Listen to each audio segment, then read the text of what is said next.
everyone, and live from Vienna, Austria, it's Saturday morning.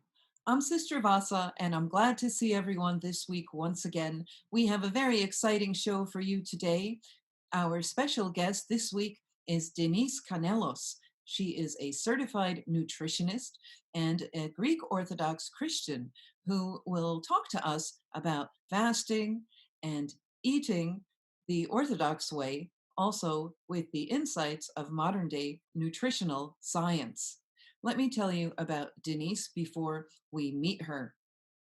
Denise became a nutritionist after losing her first husband, George Canelos, to colon cancer. She earned her Master's of Science degree in Human Nutrition from the University of Bridgeport, and she is board certified by the American College of Nutrition. Denise teaches human nutrition and medical nutrition therapy at Chapman University. We have a few pictures of her distance teaching via Zoom at her office. She has a private practice in Irvine, California, providing nutritional counseling to people with cancer and chronic illness. She also conducts corporate wellness programs, group education seminars, and professional workshops, in addition to personal counseling. Denise is a member of St. Paul's Greek Orthodox Church in Irvine, California. I spoke there a couple of years ago, and that's where I met Denise. She is half Greek and was initially baptized Roman Catholic, but Denise was chrismated in the Orthodox Church when she was 17 years old. Denise is remarried now to a man named Tony Ramos, and he was recently chrismated into the Orthodox Church. She also has a 21-year-old daughter, Catherine, who is a senior at the University of California in Santa Barbara. Some of Denise's church activities are that she's on the church school board already for 5 years at St. Paul's Greek Orthodox Church in Irvine. She also teaches the 3rd and 4th grade class at church school. And she has also taught nutrition at St. Catherine's College in Encinitas, California, however you pronounce that. Denise is the author of a book that you can find on Amazon. The book is entitled Calm Your Inflammation. It provides a simple plan for people to adopt a more anti-inflammatory diet.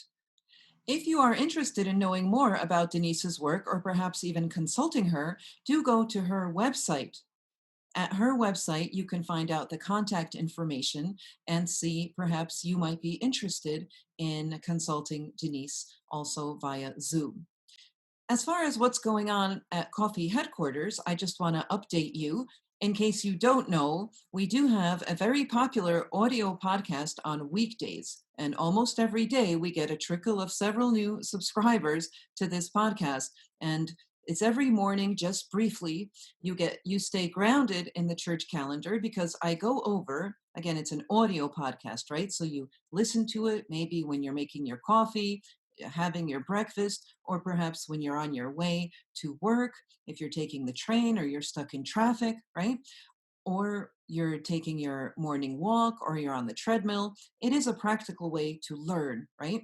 So I go through the saint of the day, both from the new calendar and the older calendar. I briefly reflect on a passage from scripture or sometimes a liturgical text or prayer, and thus we journey through the church calendar together, and people comment readily and share their insights. We have a nice little 500 plus community there. And I think if you try it, you might find that this does give you an extra sense of connection with the church calendar and some inspiration for your day. The other thing we have is our daily newsletter via email. If you don't know about this, check it out here. You simply have to type in your email address at our website, coffeewithsistervassa.com, and you will receive an email with a brief daily reflection on scripture. So check all these things out. And the final thing I'll share with you, I do also have a popular Orthodoxy 101 live tutoring class. What is that? It's 5 sessions, that is altogether 5 hours, but it's split up into 5 sessions, right? Of Orthodoxy 101. If you're interested in Orthodoxy, or maybe you just want to refresh your knowledge of the basics of the Orthodox faith, you can sign up. It does cost money. You can sign up for this. Check it out on our website, coffeewithsistervassa.com, and you can order this course, and then we will schedule it together with you. You work with me in 5 separate video chats. We schedule it at your convenience, and I introduce you to the Orthodox faith by going through the Creed and going through the rite of holy baptism and through the basics of the Eucharist. We also go through certain factoids and aspects of the feasting and fasting rhythm of daily life in the Orthodox Church. So if you're interested in that, do sign up. We have a lot of people signing up for that. It keeps me quite busy. So look into that. And now, without any further ado and no further plugs, let's meet Denise Canellos.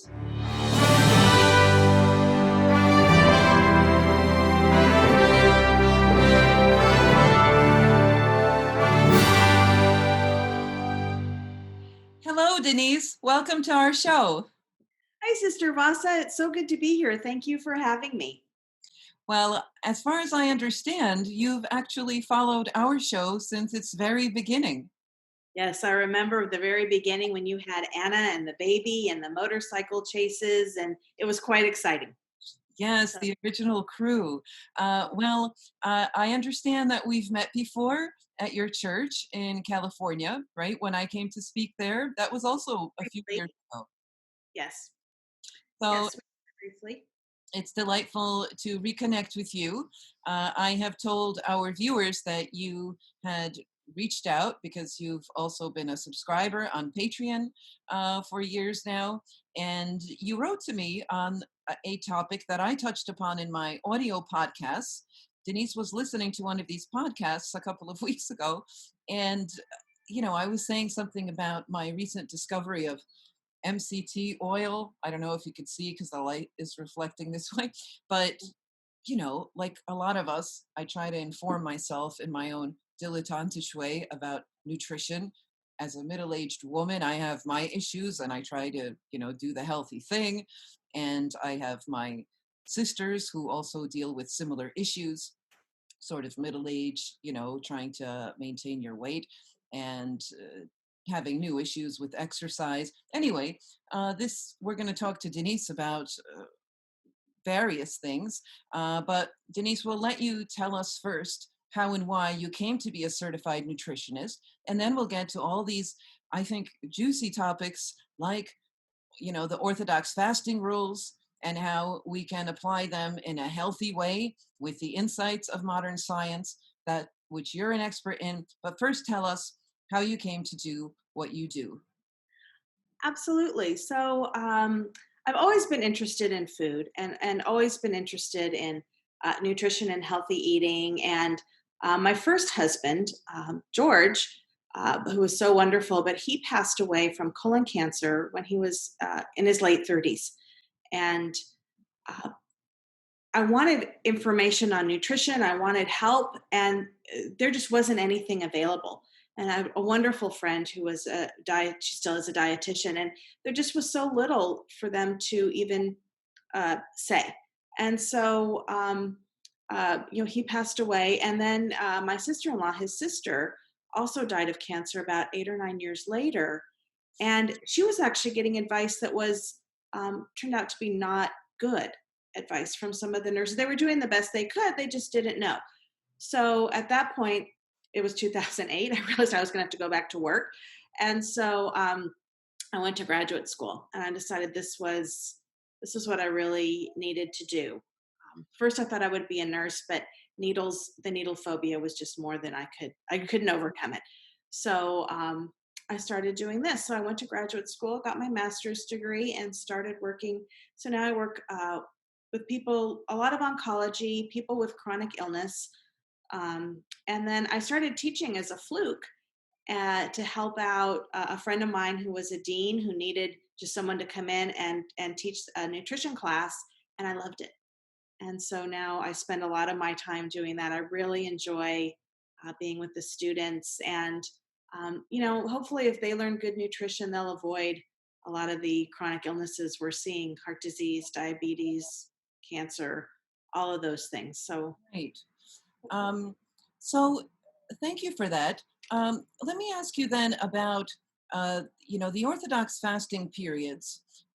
It's actually a topic that the Holy and Great Council that gathered in Crete in 2016, with the participation of almost all the Orthodox churches, addressed in one of its documents the fasting regulations of the Orthodox Church, in a way, however, that I think, didn't tell us anything new.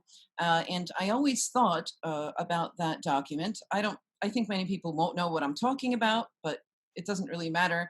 I want to say that the modern day scientific insights into nutrition and, all across the board, I think, in the medical fields, and in the, in the psychological also, fields, I think it is recognized how important it is to be well informed about healthy nutrition, and certainly in the religious sphere and in our church, it's been an issue because our tradition has very specific, fasting regulations. So I want to ask, in case somebody doesn't know, basically the fasting rules, whenever a fast kicks in, so there's sometimes a whole fasting season, like before Pascha or Easter, that's more or less 40 days. Before Christmas, we have a 40-day fast.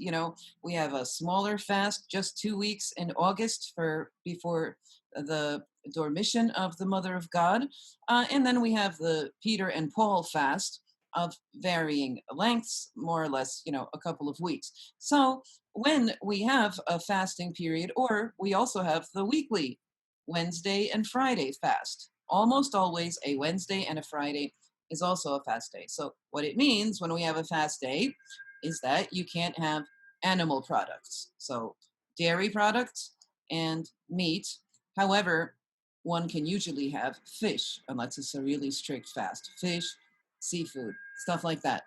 Uh, in monastic communities, if they're very strict, not in all monastic communities, but all oil would be also abstained from on a very strict fast day. But most people don't fast that strictly, nor does yours truly. So I am not trying to virtue signal anybody. Anyway, my friends, we're going to ask Denise now, having said all of that, how can one apply, modern day scientific insights in which, you are the expert, to somehow into the framework of these fasting rules? okay.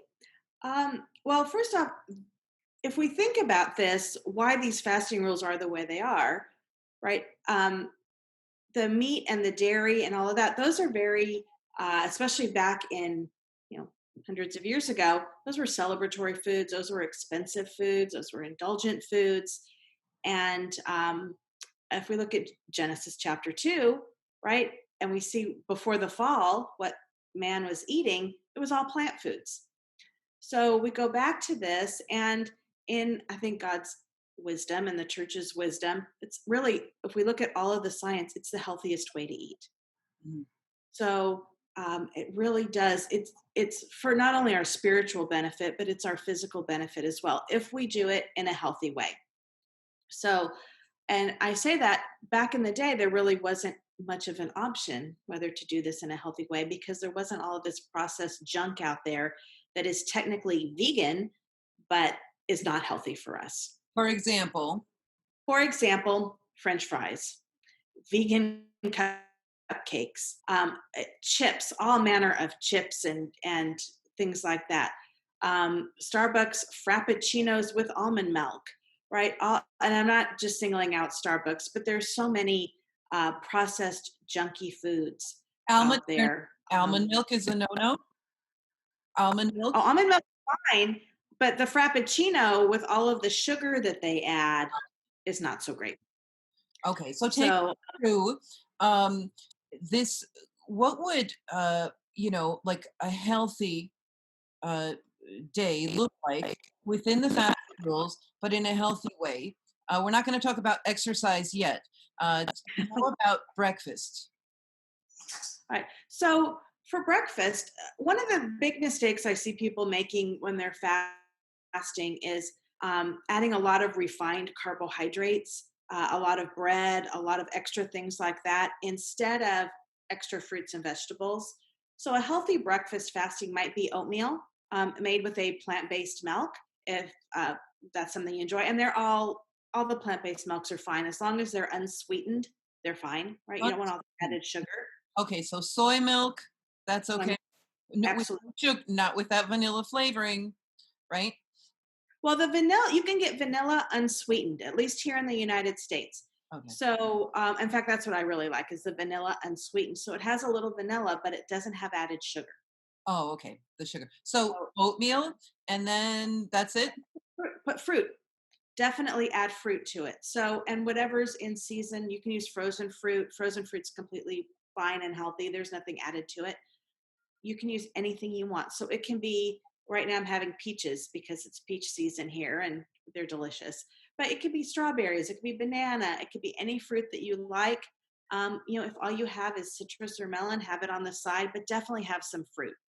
Okay. Um, we And have our fasting is and coffee okay? Coffee? coffee fine. Yes, absolutely. And unless your doctor has advised you to not have coffee, it's perfectly fine. Okay. Right.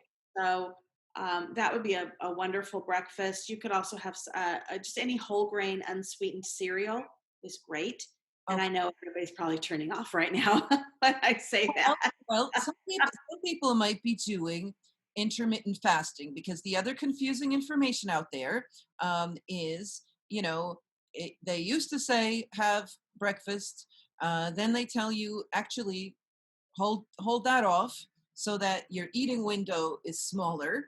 So you do the intermittent fasting. In other words, you try to keep, you know, the time that you sleep. Obviously, you're not eating. Well, hopefully, and then you try to hold out and have breakfast a lot later, say 11 or even 12, so that you fast outside the eating window. So between 11 a.m., just for example, but people have broader windows. I'm not telling, I know you know what it is, Denise. Right. But until, 5 p.m. or 6, that's the only time that you eat. Of course, you try to eat healthy. Okay, but you have told us that we're going to have breakfast, right? So tell us a little bit about this before you tell us what to have for lunch. Okay. So there's several different ways people are experimenting with intermittent fasting. So some people will eat a lot, maybe 5 days a week, and eat next to nothing on 2 days a week. Some people will uh, uh, go days without eating anything. There's all different ways with the science what it looks like. And I'll tell you, a lot of the research we have is done on rats, so the jury is still out on some of this. But it seems like just narrowing the window when we eat is healthy. But I think we need to separate that from religious fasting because um, intermittent fasting is more for weight loss, and religious fasting really isn't a weight. I mean, we don't fast to lose weight, right? We fast to be obedient. So we look at it this way: the the the kicker here, breakfast seems to be the easiest meal to skip and close that window. But the calories we eat first thing in the morning are much less likely to be stored as fat rather than the calories we eat later in the day. So if someone is worried about weight loss or worried about their weight is creeping up as they get older, you can shorten your window. But like some people will say, okay, I'm in fact eating from noon to 8 o'clock at night. Well, that's not. Sometimes they're not really doing themselves a favor. Whether if they maybe from 9 a.m. to 6 o'clock at night would be a more appropriate window for them. But the fact is, it's more the total calories you eat rather than when you eat them that makes the biggest difference. So if you're eating a fairly normal amount of food, when you eat it doesn't matter quite so much as the total of what you're eating. Mhm. So So, um, it, but it's gotten very popular, but there's not a lot of science behind it. um, well, you know, but people are, I don't know, are the testimonies false that people are losing weight doing this? Oh, I think they're very true because think about it. If you actually close off your eating window at 7 o'clock at night, think about what we tend to eat after 7 o'clock at night, right? It's not broccoli, it's candy, ice cream, snacky stuff. It's not nutrient dense food. Right, So often we just stop ourselves from the snacking. Um, skipping breakfast. Skipping breakfast is really kind of a personal preference, but it's not as effective a weight loss aid as often we think it is. And sometimes what we find is that we often make up the calories later in the day. right, right, right. So, everybody's different, and some people are more disciplined than others. Um, when we come into, I think often fasting, changing what we eat is a little easier when we start to work with how much we eat. Then we get some psychological triggers, and so we find that people who are on a diet, who are really trying to control what they eat, actually have less willpower than people who are not. Right? There's a lot of psychological aspects that come into play. We were created to avoid starvation or to survive starvation, not obesity. Right. So a lot of things come into play when we start to dramatically reduce our calories or start thinking we're going to dramatically reduce what we eat. Often we find other parts of our brain trying to sabotage that plan to keep us what that part of the brain thinks of as healthy and alive. So, so for some people that works really well. For some people, it really doesn't. And so we all just have to kind of know ourselves. But I am a big believer in starting the day with a healthy breakfast. Okay. Well, I'm glad to hear you say that. Um, Denise, I don't want to bore everybody by coming back to the fasting rules. They're going to be like, oh, this monastic is trying to shove fasting rules down our throats. But I'm interested in integrating because you said, oh, weight loss is one thing, but we fast in the church to be obedient. Well, you know, I don't know these are if these need to be different objectives because the health issues with the number one killer I think in the United States anyway being heart disease, isn't it, or heart you know Mhm. Yes. complications connected to obesity and unhealthy diets. uh, it's interesting to me as I try to learn about the modern day science of this stuff that the church's tradition seems to be that of intermittent fasting because Mhm. most people don't know the typicon very precisely. This is on very thin paper, but it's over 1,000 pages of our ordinance of including the fasting rules. The Wednesday and Friday fast is the 2-5, uh, the recently discovered fast 2 days a week, even though it's not specifically Wednesday and Friday, but it could be. And the fasting seasons, there are 4 fasting seasons. So it's almost like, well, interspersed throughout the year, not very evenly, but still, there's on times of like eating now, now we're not eating, now we're eating, like it's intermittent. And then uh, the, the details of the typicon also tell you what time in the morning, from what time in the morning in a monastic community you're allowed to eat, and then after which time you don't eat. So it turns out that there is, according to a monastic rule, um, discipline to you don't just eat 24/7, you know? So this ancient wisdom, I know there's a lot of things unsaid here, like that modern day nutritional science does tell us, like you're telling us about the importance of fruit. There's entire, you're not supposed to have any fruit at all, for example, according to the Typicon anyway, until transfiguration, because that's where you bring the first fruits to be blessed in church. A lot of people don't know this, but in the monastery, when I lived in a convent for years, we would follow this rule that we wouldn't have fruit, well, anyway, for a while, like symbolically, before transfiguration. I'm just mentioning certain things that I think there are blind spots in the ancient tradition, things like drinking enough water, you know, uh, that's a wisdom that we want to hear from you about. And there's nothing about exercise. There are great prostrations, metania and stuff like that, but not really exercise. So I just want to, I'm throwing at you certain considerations that I think that there could, if they could meet, the ancient tradition and the modern day insights, I think we could have a pretty strong diet plan that's good, and that doesn't have to be at odds with somebody's weight issues. Like it's the obedience and also the obedience to God's vocation. We all have the vocation to take care of ourselves, right? As well, of our health. So take us through uh, little by little, because I know I'm throwing out a lot of ideas and we want to hear from you to tell us, take us through the day. We've heard about breakfast, right? And maybe you could say where or if one can integrate exercise, right? And then talk about lunch. Sure.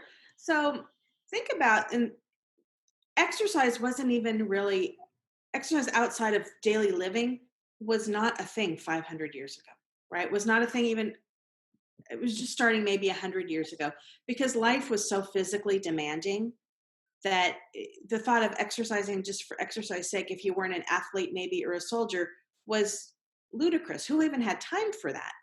Right. Right. So now, we are not, everything is not involving our physical labor. Right. I mean, we could honestly maybe get by with 200 or fewer steps a day for many of us, especially now that so many of us are working from home. Right. But it is something our bodies were made to move. And so exercise, basically do exercise whenever it fits in your schedule. So if you are someone who, if it doesn't get done first thing in the morning, it doesn't get done, do it first thing in the morning. If you like it as a way to wind down after your work day, do it then. If lunch works for you, do it. Whatever works for you is important. And I have to say, exercise is something I struggle with. I will often just go my whole day and realize I haven't exercised. So I try to get something in the morning. But as we get older, it's especially important because you said, right, the church's wisdom is keeping us healthy. Right. So there's so many times in life when I look at, oh my gosh, this wisdom came and it's perfect. Right. Things like, even like when my husband passed away, and then 40 days later, you have the memorial. And that is such a time when you really need that extra support.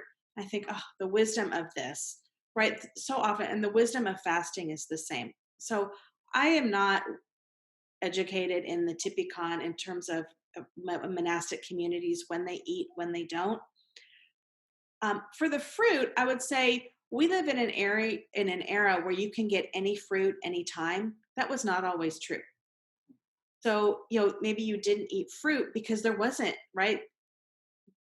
Before, maybe, there were no airplanes, right? There were no super fast ships. There just wasn't a lot. So you would bless the first fruits and eat them then. Now we know, the World Health Organization just did a big study last year with the Lancet, which is a huge, a well-respected medical journal, and they said the two things we can do as a world population to improve our health is eat more fruit and eat less salt. So, I certainly don't want to advise anybody to go against the Typicon and what they're. Oh, no, no, it's not even, that's just like a fun fact. Oh, People, fine. Okay. the only reason I point it out is that the wisdom of eating, I'm saying some of the stuff is not told to people. Like we could follow the typicon exactly, but be very unhealthy actually. And I've seen this in monastic communities where they do have heart conditions and obesity sometimes even, um, because you can just eat, the pasta, uh, Right. or bread with jam, which is doesn't even have oil, right? So you could strictly fast and be very unhealthy. That's why I'm asking you, like, the wisdom of eating fruit. uh, so tell us just how much fruit are we talking about and what kind of exercise are we talking about? So the fruit that we're talking about, 2 to 3 servings of fruit a day, which is a medium piece of fruit, or maybe a cup of, measuring cup of cut up fruit, 2 or 3 times a day is fantastic, right? Most people are not even getting one. So if we could get two, I don't advise juice as your fruit. Um, Juice is no, right? you're getting all the sugar and none of the fiber that you really want. Um, Not even smoothies? then in terms of exercise, well, a smoothie, if you're putting the fruit into a blender, that's okay.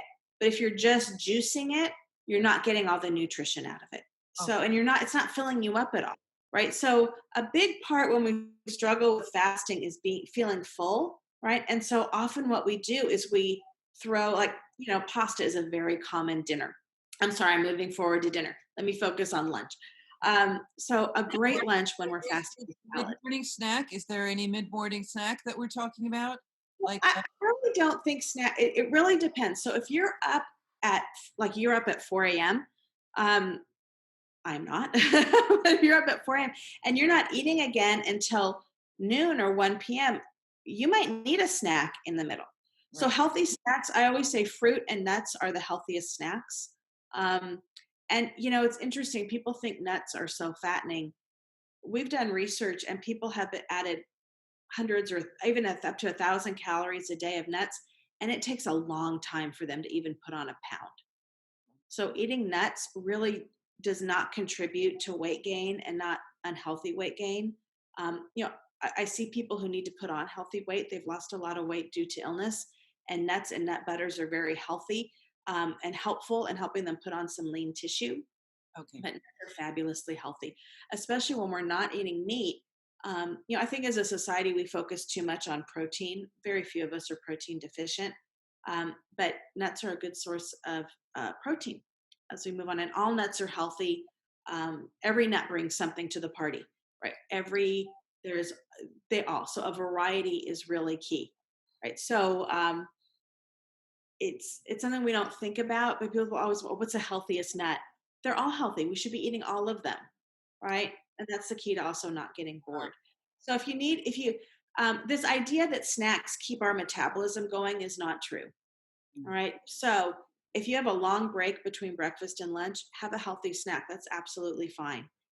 If you don't need it, there's no reason to eat it. Okay, Okay. great. Drinking water, is this important? Yes. Yes, it is. So, especially as people get older. And when I say get older, yes, very good, Sister Vaza. As people get older, um, I'm modeling the water. you model excellent healthy habits. So you inspire me a lot. Um, so water, and the 8 cups a day is a guideline. Some people will find that's too much. Some people will find that's not enough.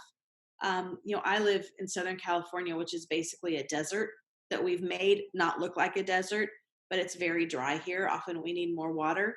Um, that's not always true everywhere, but you want to stay hydrated. When we are even a little dehydrated, we're just not as sharp, right? And it's good for the kidneys to stay properly hydrated.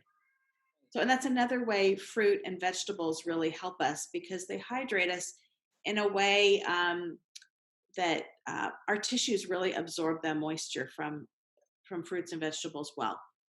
It's a slightly different molecular. Water is water, but it's in more of a gel form in fruits and vegetables, and that tends to be absorbed a little bit better into our tissues, and it's good. It's another reason to eat that. Okay. So, as far as the exercise goes, I don't know if people are doing this in the morning, if they're doing it at all, but say one gets like an early morning walk in before going to work. If one is, it's hot in the middle of the day in the summer. By the time we post this interview, we're not going to be in summer, but tell us how how often in the week and how much, say, a middle-aged person, say in their 40s, 50s, like this. Um, Tell us how much exercise we need. Well, so the minimum for healthy standards is 30 minutes a day of moderate intensity aerobic exercise, 5 days a week, and then 2 days a week of strength training. That's the minimum. I would say if someone, as we get older, we do tend to lose muscle. So I would say as we get older, if we could shoot for an hour a day, and then add some strength training through that, that's fantastic. So some An people hour do, a day, but only 5 days a week? well, so ideally 6 to 7 days a week. I know many of us don't exercise on Sunday, and that's fine. Taking a day off is perfectly fine. So the ideal would really be an hour a day, 6 days a week. If someone is really trying to lose weight, and nobody's going to want to hear me say this, but really it's about 90 minutes a day. Because what we often find is our body will try to make up for those calories burned by eating more. And that drive of hunger, that is a deep survival instinct. That is something our conscious mind really, um, we may be able to put it off for a while, but it's not something we can put off long term. Right. So um, exercise is really good at keeping us healthy. It's really good at maintaining our weight. It's not the most effective weight loss tool. What we eat is dramatically more effective at losing weight than exercise. So I don't want to discourage anybody from exercise. We all need to do it. It's incredibly important, just to age healthfully and not, be a burden, not have a decades where we're in poor health. Um, Is it going to help our, back issues? The If we're talking about brisk walking, mhm, right?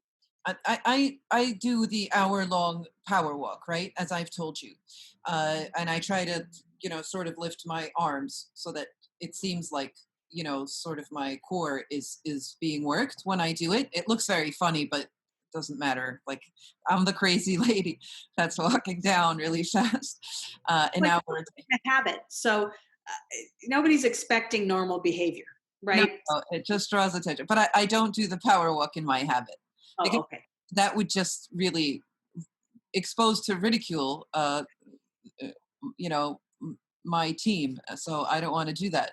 I don't want to embarrass my team, the monastic order.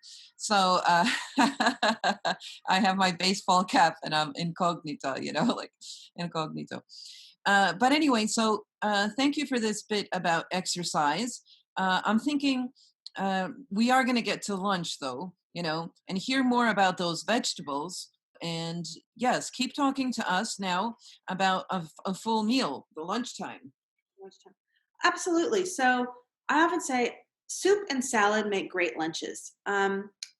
Often when lunch is always a sandwich, we find ourselves putting on weight. So, and when we're fasting, it's really easy to go to things like a bean burrito and rice. But then we have the tortilla and the white rice, two refined starches, and that's not so healthful.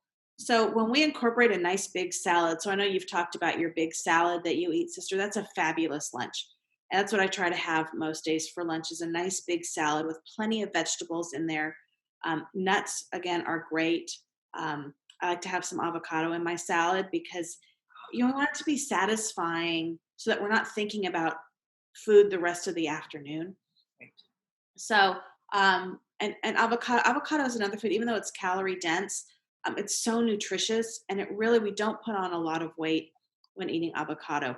We put on a lot of excess weight when we're eating a lot of refined carbohydrates. So things like pretzels, rolls, and stuff like that.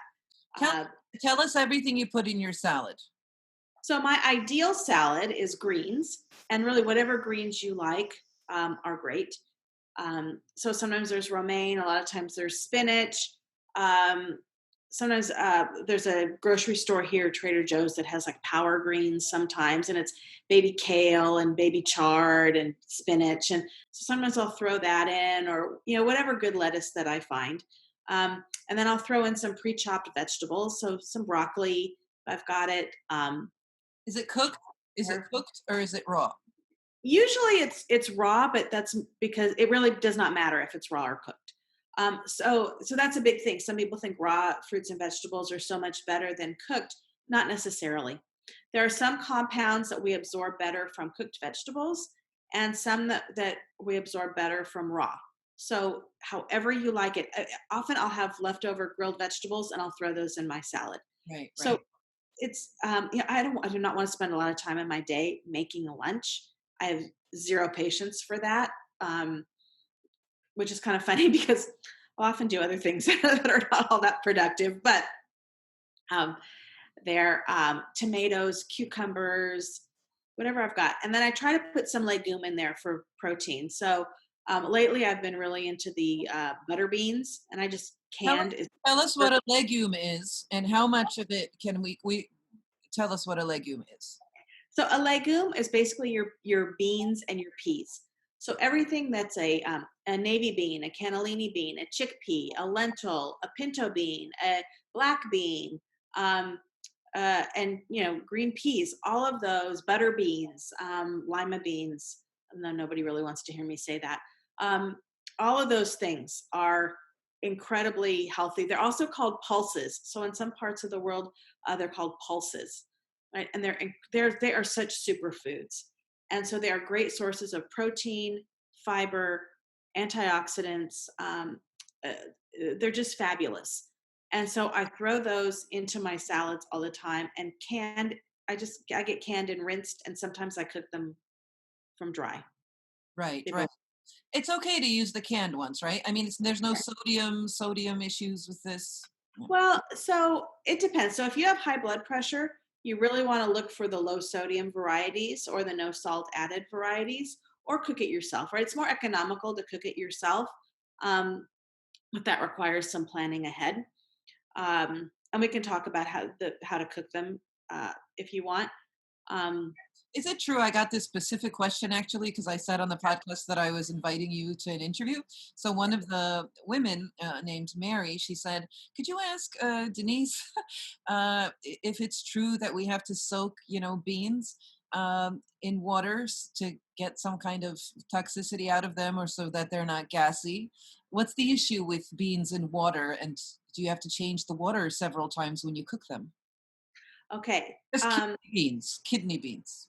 Kidney beans. So kidney beans, you really need to cook well. They're the one bean that really needs to be cooked well, and that's the one bean I tend to get canned because I know it's been cooked well enough if it's canned. The other beans, so soaking really just helps them cook faster and a little more evenly. Um, some people say it gets rid of what makes beans make us gassy is the fiber, and often we are getting so little fiber in most of our days that the microbiome, those little microbes that line our intestines, we get some strains that will eat the fiber that we consume in the beans, and then gas is a huge byproduct. The more beans we eat, the less gassy we get when we eat beans. Oh, I see. So, if beans are part of your regular diet, you will find that after a few weeks, that side effect goes away.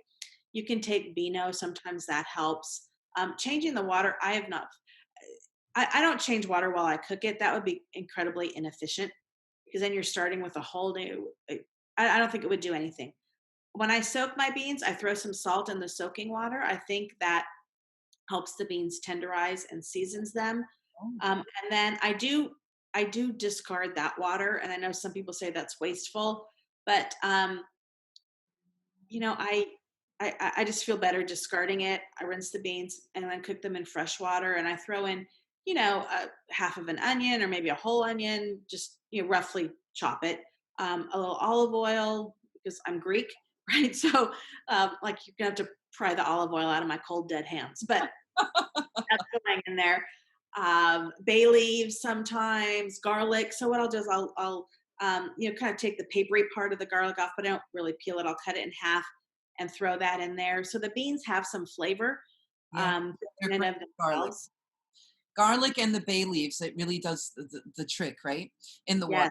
Yes. So we're having, let's set aside the issue of cooking the beans, right? Uh, we're putting in the salad, the beans, because we're concerned now that the salad not be dry, right? Nobody wants to eat a big dry salad and feel like a horse or a rabbit, right? So what are we? How besides the avocado? We can't overdo it. You've told us with the avocado, but half an avocado a day would be nice in a salad, right? Because Absolutely. it's 400 calories, I think, the whole thing. Depending on the size of your avocado, I don't count calories and I don't have my clients count calories.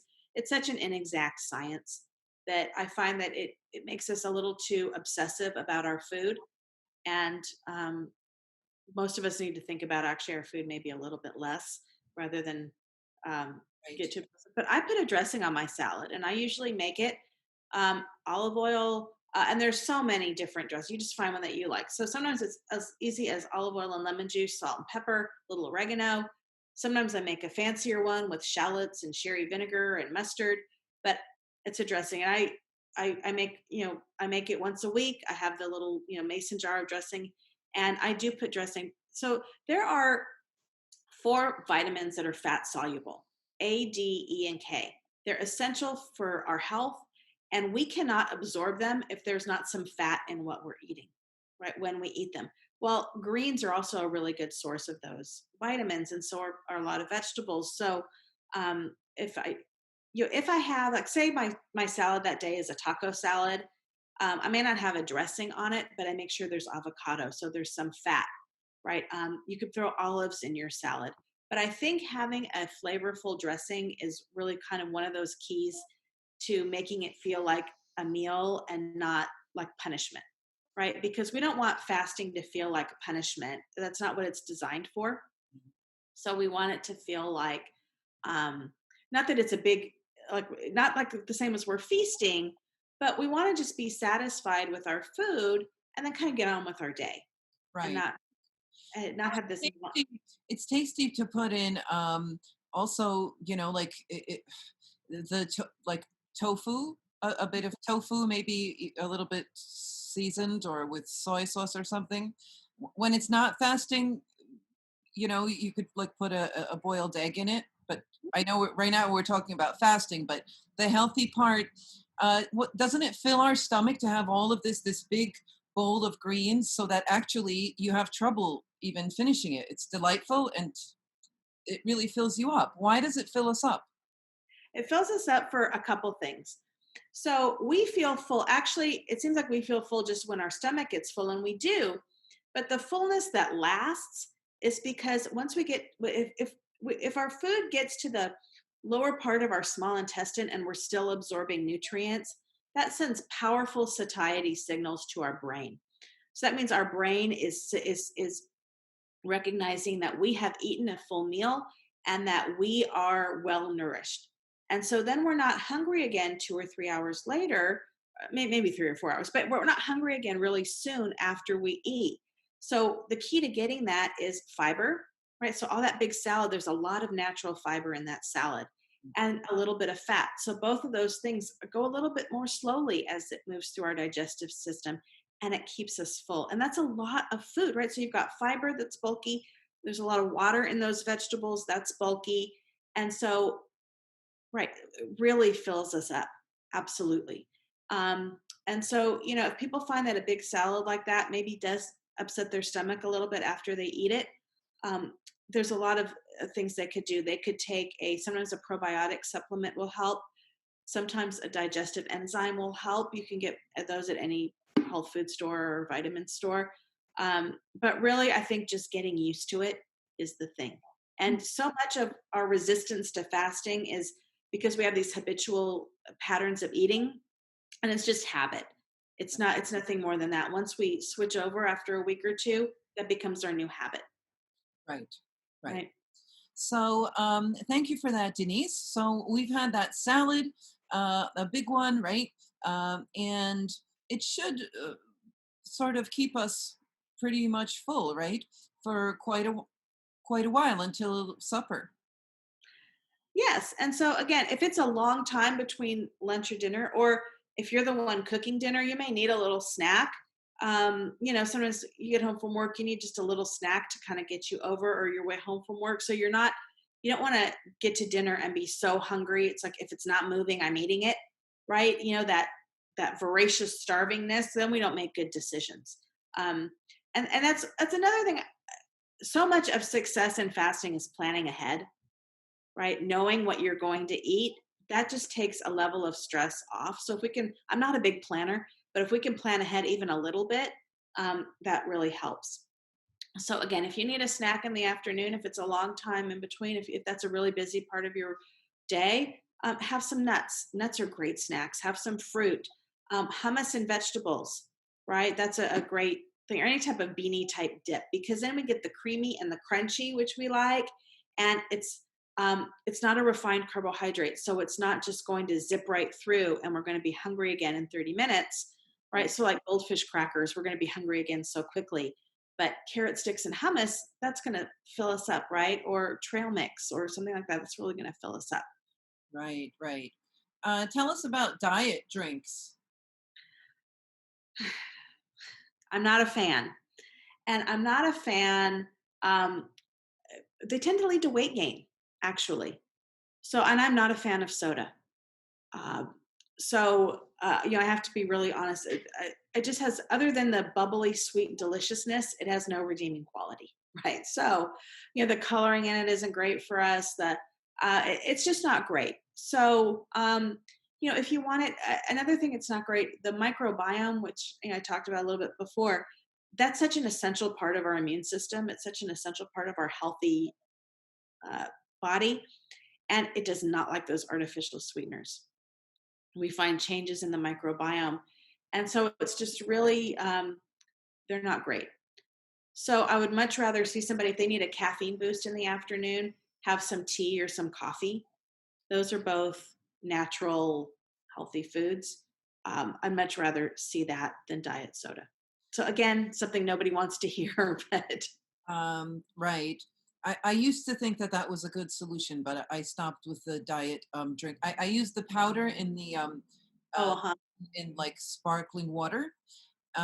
This kind of, you could add it to your, or just your water. Those calorie-free powders. And then I read up on it, and I thought it's probably not a good idea. But you know what, Denise? I'd like to ask you to tell us, um, uh, give us some ideas about then what to have for dinner. If yes.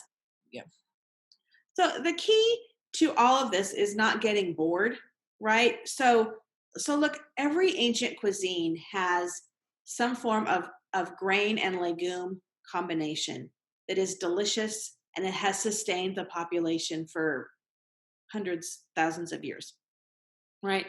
So, and I do this with my salads too. So maybe one week I'll be doing taco salads, and another week I'll be doing more of a Greek salad, and maybe have more of a niçoise type salad, or I just change it up, right? And the same with dinner.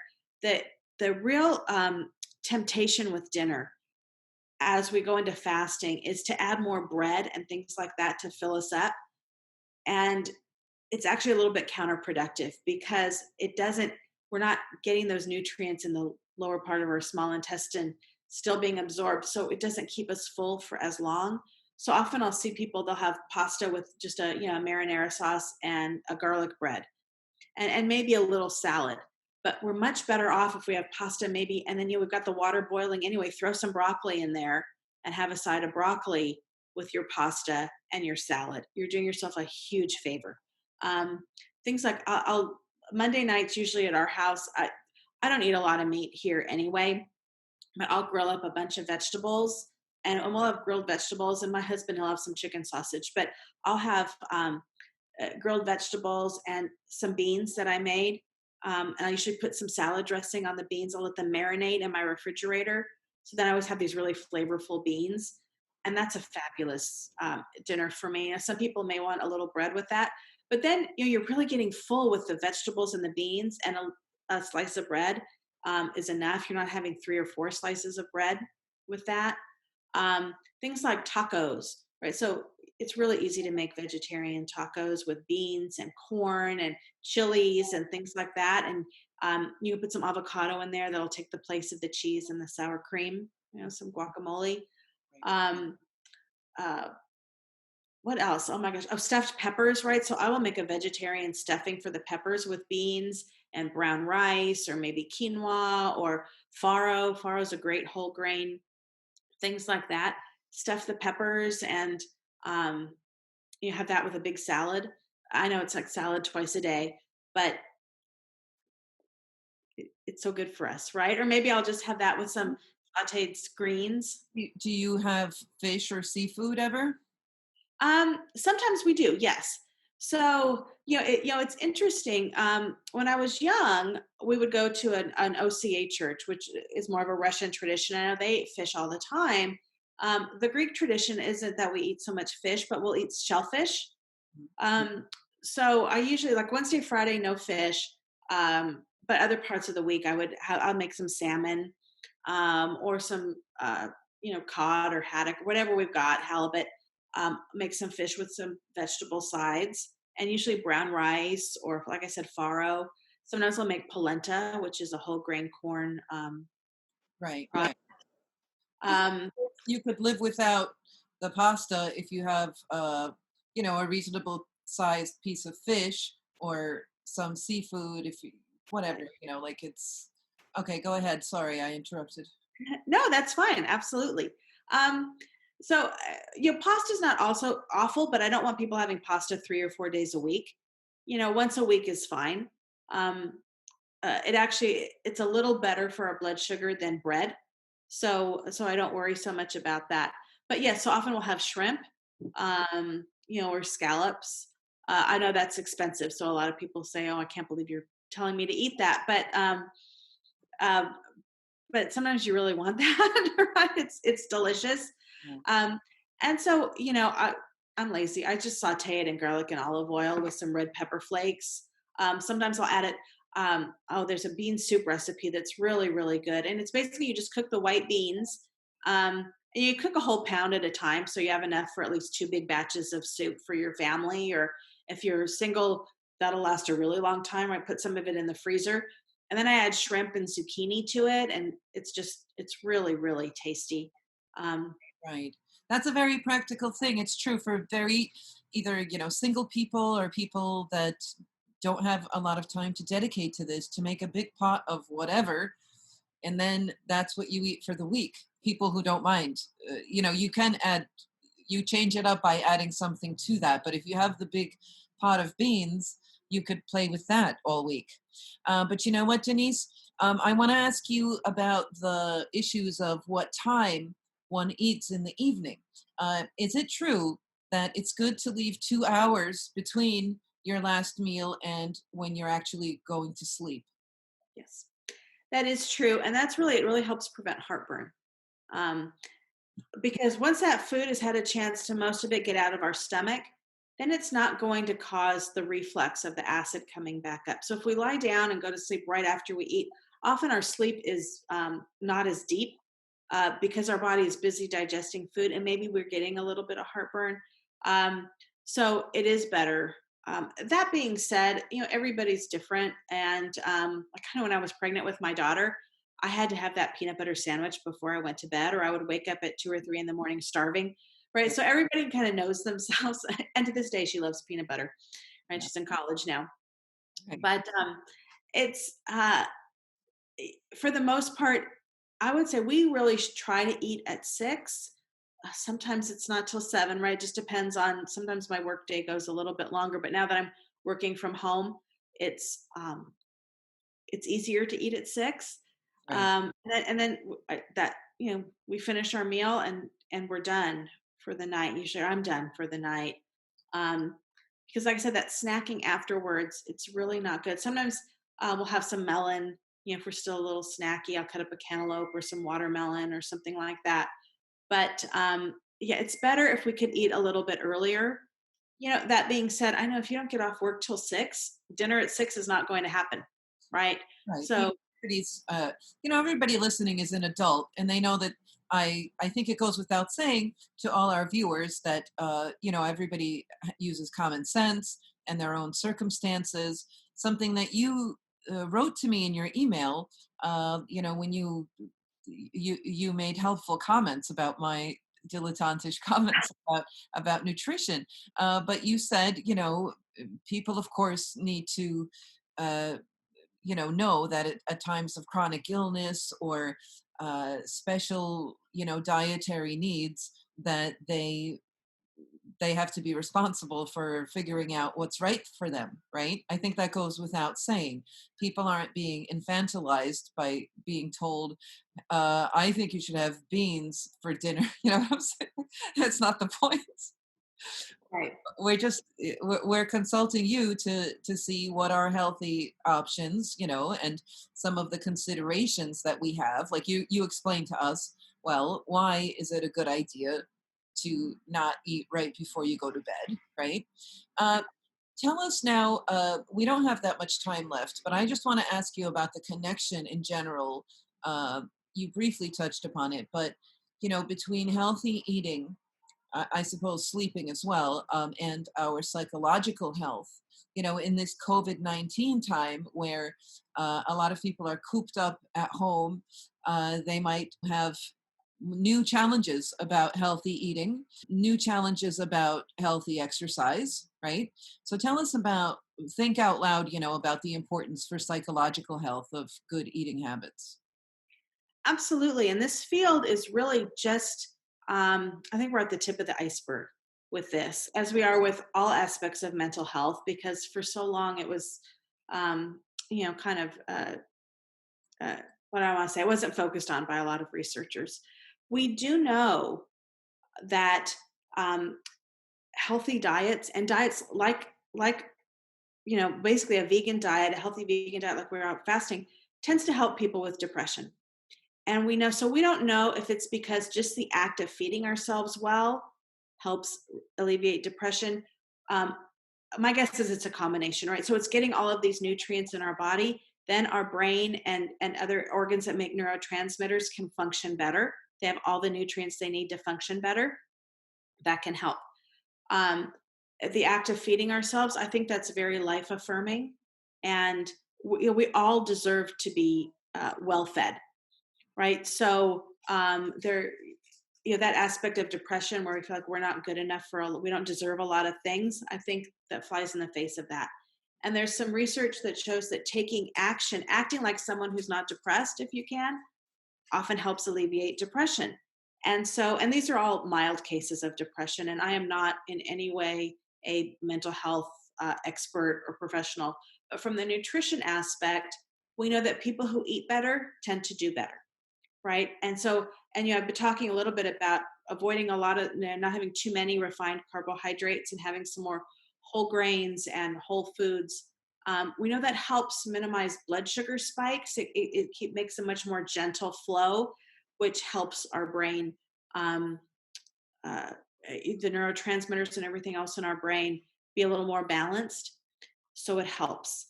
And I touched a little bit just on avoiding some of the psychological issues that sometimes come up when we try to diet, and just get them out of the way when we try to fast, because we don't want to put anything in the way of fasting, right? We don't want to get in our own way about this. And so eating this way is can be really helpful, along with obviously getting appropriate treatment from your doctors and therapists. But it can be really helpful getting enough healthy fat.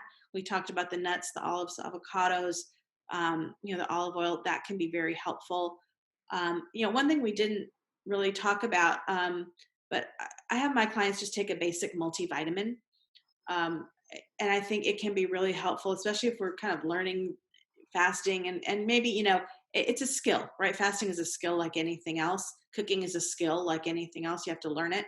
And so I think getting enough of those B vitamins, just, from your food and just from a basic multivitamin can be really helpful as well. Right. Anything that's entitled multivitamin, how do you know that it's not just, you You know, know, and a lot of nutritionists will disagree with me, but I say the basic big name brand multivitamins um, are often the easiest on the stomach, and they're often, those companies have something to lose if they have bad manufacturing practices mm, and there's a tainted batch. some of these more fringe brands that have herbs and things in them, I find they tend to upset people's stomach. People don't really like taking, they smell bad. You don't want anything like that. But just a basic, you don't need mega dose of anything. Mm. But so here in the United States, if you go to Costco, you can get your nature made vitamin and it's fine. Right? It's just a kind of insurance policy to be sure we're getting enough. And I know some people will disagree with me, um, and that's certainly their prerogative. But I don't I don't think we need to spend a lot of money and go crazy with the supplements. Um, Right, Nobody's sick because of a lack of supplements, right? We're right. sick because of But dietary choices. it's something to keep in mind, right? The multivitamin, some people have found it makes a big difference. Like women in middle age sometimes have issues. For example, their hair starts to be either it's falling out.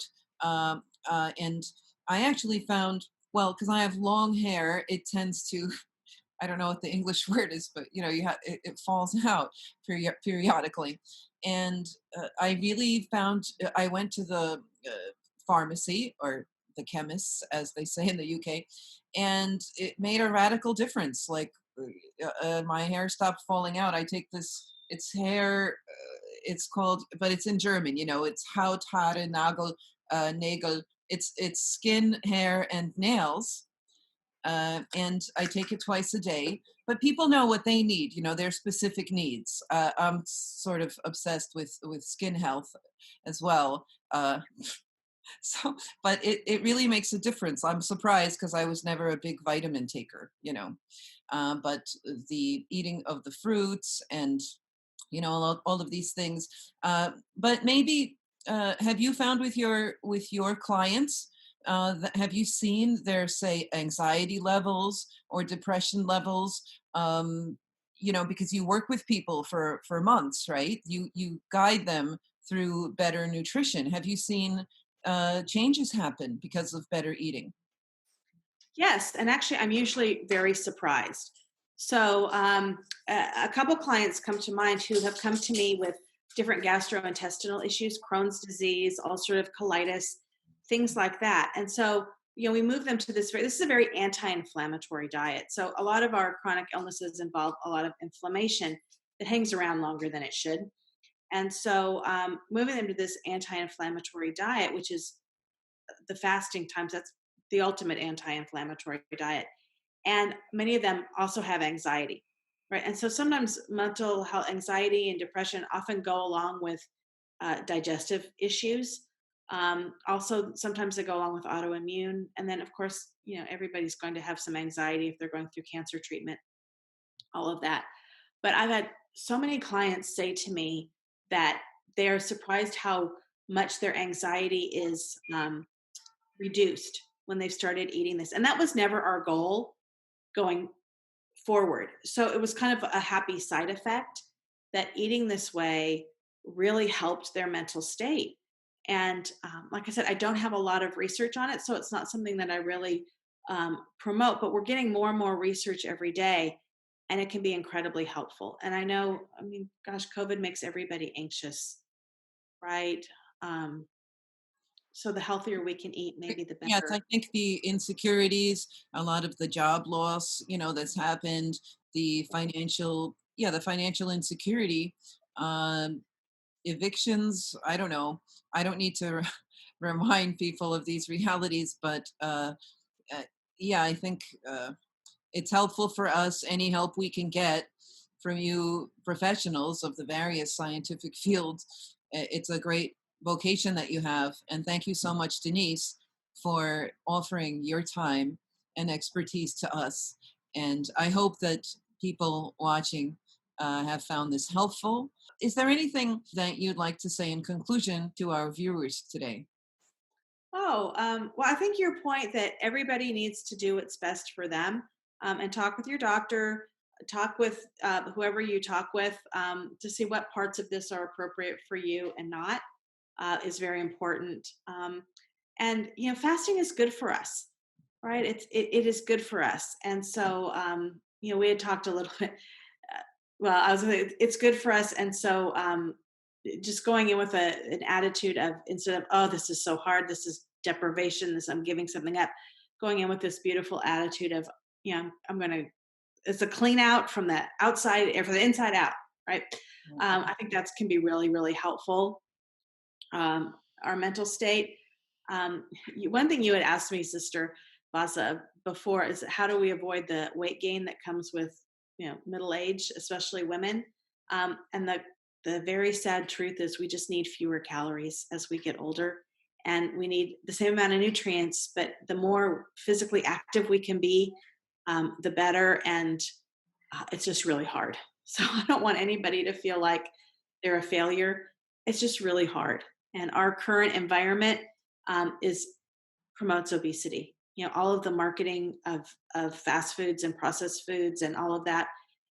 Obesity is just a normal physiological response to our current environment.